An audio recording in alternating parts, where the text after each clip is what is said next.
নমস্কাৰ, মই আছোঁ আপোনালোকৰ ডিজিটেল মিত্ৰ। এতিয়া ৰিচেণ্টলি যিসকলে মেট্ৰিক পাছ কৰিছে, তেওঁলোকৰ বাবে হায়াৰ ছেকেণ্ডেৰী ফৰ্ম ফিল আপৰ কাৰণে পৰ্টেল মুকলি হৈছে। এইটো হৈছে দৰ্পণ পৰ্টেল। দৰ্পণ পৰ্টেলত আজি মই দেখাম কেনেকৈ ষ্টেপ বাই ষ্টেপ আপোনালোকে অনলাইনটো এপ্লাই কৰিব পাৰিব, অকণো ক'তো ভুল নোহোৱাকৈ।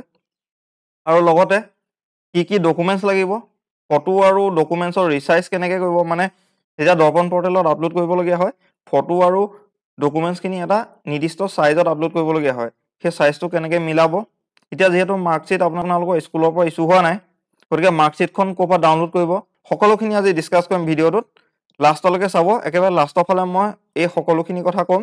এতিয়া ষ্টাৰ্ট কৰোঁ, কেনেধৰণে ফৰ্ম ফিল আপটো কৰিব আপোনালোকে ষ্টেপ বাই ষ্টেপ। দৰ্পণ পৰ্টেলটো বিচাৰিবলৈ যদি আপোনালোকে দিগদাৰ পায়, ভিডিঅ'ৰ ডেছক্ৰিপশ্যনতে ইয়াৰ লিংকটো থাকিব, তাতে ক্লিক কৰিলে এই পৰ্টেলটো আপোনালোকে আহি পাব। এই পৰ্টেলটো খোল খোৱাৰ পিছত ইয়াতে ষ্টুডেণ্ট এডমিশ্যন বুলি যে আছে, ইয়াত ক্লিক কৰি দিব। তেতিয়া এই ইণ্টাৰফেচটো খোল খাব। ইয়াতে do not have account, click here to register a new account, ইয়াতে ক্লিক কৰিব। ইয়াতে বৰ্ডখন চিলেক্ট কৰিবলৈ আহিব। এইটোতে আপুনি প্ৰথম যিটো আছে ASSEB, এইটো চিলেক্ট কৰি দিব। ইয়াৰ পৰা কিমান চনত পাছ কৰিছে এইটো চিলেক্ট কৰিব। ইয়াতে HSLC লিখি দিব। ইয়াৰ ৰুলটো চিলেক্ট কৰিব লাগিব। এডমিটতে ৰুল আৰু নম্বৰটো আপোনালোকে পাই যাব। ইয়াতে বহুতখিনি ৰুল আহি যায়।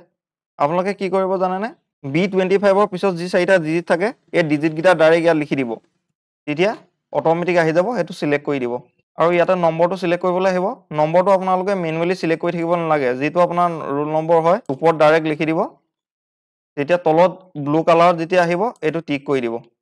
ইয়াতে টোটেল মাৰ্ক থাকিব 600, আৰু আপুনি ইয়াত কিমান মাৰ্ক পাইছে মাৰ্কশ্বিটখনৰ পৰা চাই সেইটো লিখিব লাগিব। ইয়াত যেতিয়া মাৰ্কটো বহাব, অট'মেটিক ইয়াতে পাৰ্চেণ্টেজটো আপোনাৰ আহি যাব।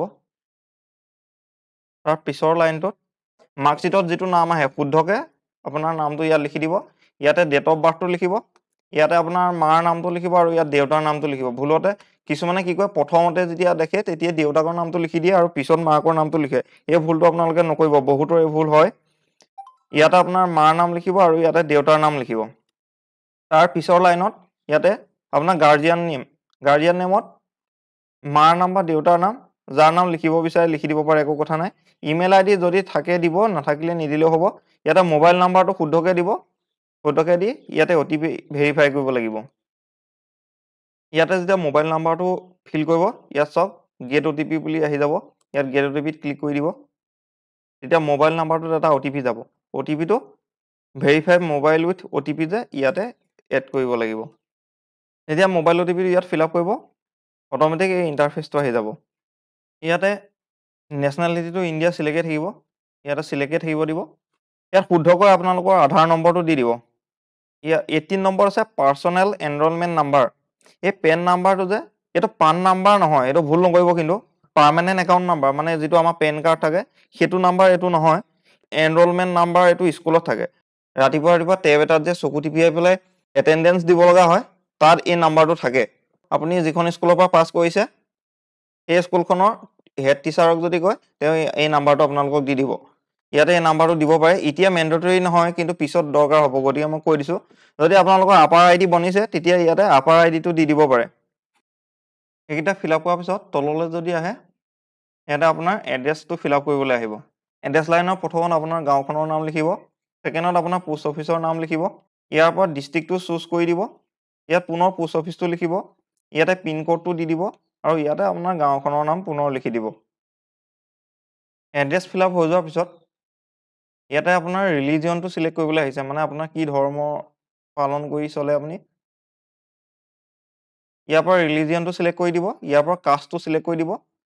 ইয়াৰ পৰা জেণ্ডাৰটো চিলেক্ট কৰি দিব। আৰু ইয়াতে যে আছে weather belongs two special able category, মানে আপোনাৰ বিকলাংগতা আছে নেকি সেইটো চিলেক্ট কৰি দিব। যদি নাথাকে তেতিয়া ন' চিলেক্ট কৰিব। ইয়াত কি টাইপ কমিউনিটি বা আদিবাসী হয় নেকি সুধিছে, যদি হয় তেতিয়া ইয়াৰ পৰা ইয়েছ চিলেক্ট কৰিব, নহ'লে ন'য়ে থাকিব দিব। আৰু যদি আপোনাৰ NCC আছিলে তেতিয়া ইয়েছ কৰিব, নহ'লে ন' দি দিব। চিলেক্ট কাষ্টত জেনেৰেল হয়নে, ST হয়নে, ST হয়নে, OBC হয়নে, MOBC হয়, কি হয় ইয়াৰ পৰা চিলেক্ট কৰি দিব। ইয়াতে STP আৰু STH দুটা আছে। STP আৰু STHত কনফিউজন নহ'ব।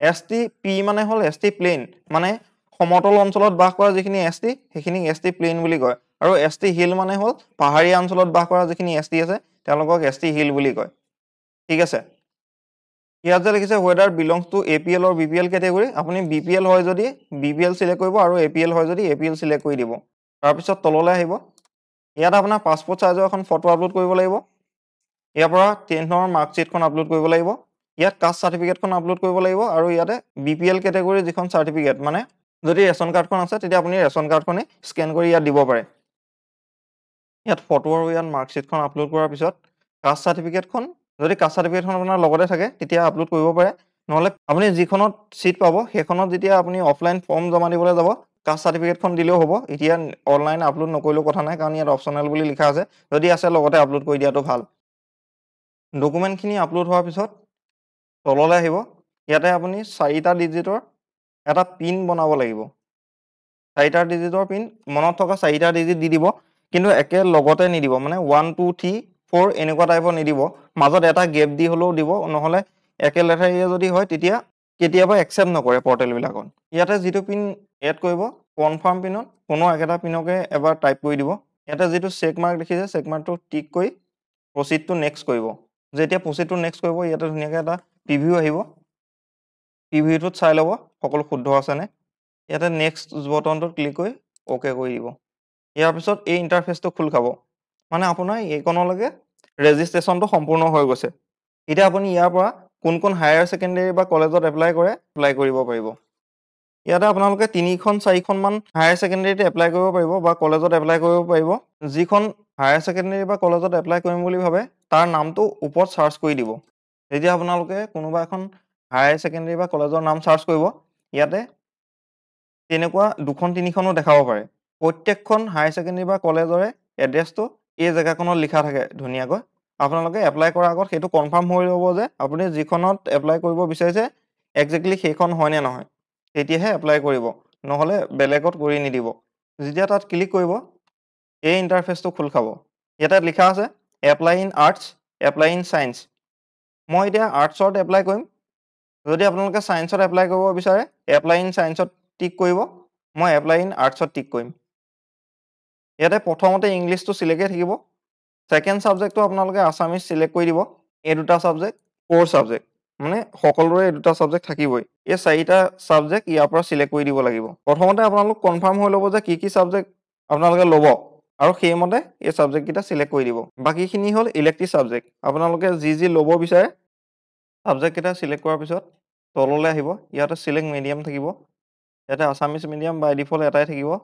আসামিজ মিডিয়াম সিলেক্ট কৰি এপ্লাই ফৰ এডমিশনত ক্লিক কৰি দিব যেতিয়া এপ্লাই কমপ্লিট হ'ব ইয়াতে একনলেজমেন্ট ৰিসিভ বুলি আহিব এটোত ক্লিক কৰি একনলেজমেন্ট ৰিসিভটো ডাউনলোড কৰি ল'ব এখন আপুনি প্ৰিন্ট কৰি ৰাখিব যেতিয়া এডমিশন ল'ব তেতিয়া এই ৰিসিভখনৰ আপোনাৰ প্ৰয়োজন হ'ব এনে ধৰণে আপুনি দুখন তিনিখনৰ এপ্লাই কৰিব পাৰে এখন এপ্লাই কৰি কমপ্লিট কৰাৰ পিছত ইয়াতে এপ্লাই বুলি যে আছে ইয়াত টিক কৰিব ইয়াৰ পৰা বেলেগ এটা ইনষ্টিটিউট সিলেক্ট কৰিব পাৰিব মই প্ৰথমখন যেনেকৈ এপ্লাই কৰি দিলো তেনে ধৰণে বেলেগ আৰু হায়াৰ সেকেন্ডাৰীত আপোনালোকে এপ্লাই কৰিব পাৰিব আৰু এইকনতে এটা মই কথা কৈ থওঁ আপোনালোকে যদি বিচাৰে মোৰ দ্বাৰা এপ্লাই কৰিম বুলি তেতিয়া ডেসক্ৰিপচনত এটা হোৱাটসঅ্যাপ নাম্বাৰ দিয়া থাকিব এই নাম্বাৰটোত ফোন নকৰিব মই নিজে আপোনালোকক ফোন কৰিম দৰকাৰ হ'লে এই হোৱাটসঅ্যাপ নাম্বাৰটোত হোৱাটসঅ্যাপ কৰি দিব মই যেতিয়া মেছেজটো চাওঁ তেতিয়া আপোনালোকৰ ৰিপ্লাই কৰিম আৰু আপোনালোকৰ লগত কিবা ডিসকাস কৰিবলগীয়া থাকিলে মই তাতে ডিসকাস কৰি ল'ব পাৰিম এতিয়া আহিছো ইয়াত ডকুমেন্টস কি কি প্ৰয়োজন হ'ব মই যেতিয়া ৰেজিষ্ট্ৰেচন কৰিছিলো তেতিয়া আপোনালোকে ডকুমেন্টস কি একচুয়ালি প্ৰয়োজন হয় দেখিছে তথাপিতো মই কৈ দিছো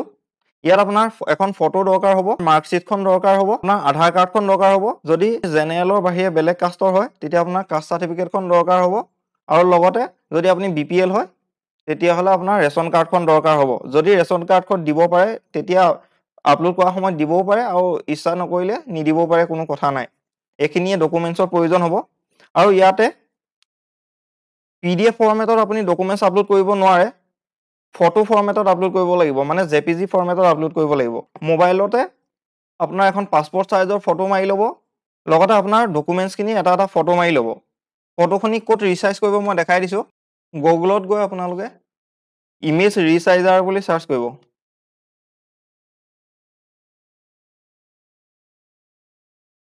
ইমেজ ৰিসাইজাৰ বুলি সাৰ্চ কৰিলে যেটো প্ৰথম ওয়েবসাইট আহিব imagerisaizar.com বুলি এটো টিক কৰিব এটো ওপেন কৰাৰ পিছত ইয়াতে আপোনাৰ ফটোখন আপলোড কৰি দিব চিলেক্ট ইমেজত গৈ এইটো প্ৰচেছটো মই আপোনালোকে মোবাইলতো পাৰিব মই কম্পিউটাৰতে দেখুৱাই দিছোঁ ইয়াতে ফটোখন আপলোড কৰাৰ পিছত অকণমান দেৰি লোড ল'ব আৰু ছাইডতে বা আপোনাৰ মোবাইলত কৰিলে তলতে এই অপশ্যনটো খোল খাব ইয়াতে কি কৰিব টাৰ্গেট ইমেজ ফাইল ওপৰৰ বস্তুখিনি একো চেঞ্জ কৰিব নালাগে ইয়াতে দেখিছেনে টাৰ্গেট ইমেজ ফাইল সাইজ বুলি আছে ইয়াতে আপুনি 30 বুলি লিখি দিব ইয়াতে কেবি অটোমেটিক সিলেক্ট হৈ থাকিব আৰু ৰিসাইজ ইমেজত ক্লিক কৰি দিব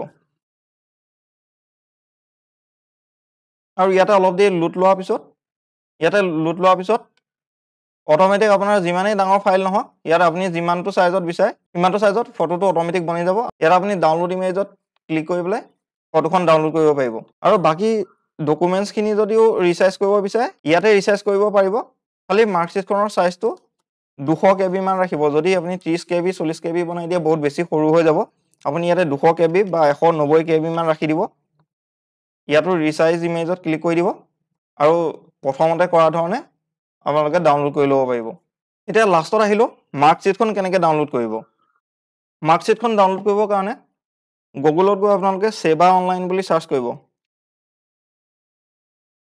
সেৱা অনলাইন সাৰ্চ কৰি অলপমান তললৈ গ'লে ওপৰত সেৱা বুলি লিখা থাকিব আৰু তলত লিখা থাকিব Assam state school education board division 1 ইয়াতে টিক কৰি দিব যেতিয়া তাত ক্লিক কৰিব এই ইন্টাৰফেসটো খোল খাব ইয়াতে ৰিজাল্টস লিংক 1 আৰু ৰিজাল্টস লিংক 2 বুলি থাকিব আপোনালোকে ৰিজাল্ট লিংক 1ত ক্লিক কৰি দিব আৰু ইয়াৰ পৰা B25 সিলেক্ট কৰি ইয়াতে আপোনাৰ নিজৰ ৰোলটো দিব আৰু ইয়াতে নংটো দি দিব আৰু ফাইন ৰিজাল্টত ক্লিক কৰি দিব যেতিয়া ফাইন ৰিজাল্টত ক্লিক কৰিব এখন আপোনাৰ মাৰ্কশ্বিটখন ইয়াতে ওলাই যাব তললৈ গৈ পিন দিছ পেজত ক্লিক কৰি দিব এখন এনে ধৰণে ডাউনলোড কৰি ল'ব পাৰিব এটো আসলে সম্পূৰ্ণ ভিডিওটো যদি ভিডিওটো ভাল পালে আপোনালোকে এটা লাইক কৰি দিব আৰু কিবা যদি জানিব লগা থাকে কমেন্ট কৰিব আপোনালোকৰ বন্ধু বান্ধৱীসকলৰ যাতে সহায় হয় তেওঁলোকেও যাতে এপ্লাই কৰিব পাৰে তাৰ কাৰণে ভিডিওটো সকলোকে শ্বেয়াৰ কৰি দিব লগতে মোৰ চেনেলটো সাবস্ক্ৰাইব কৰি দিব ধন্যবাদ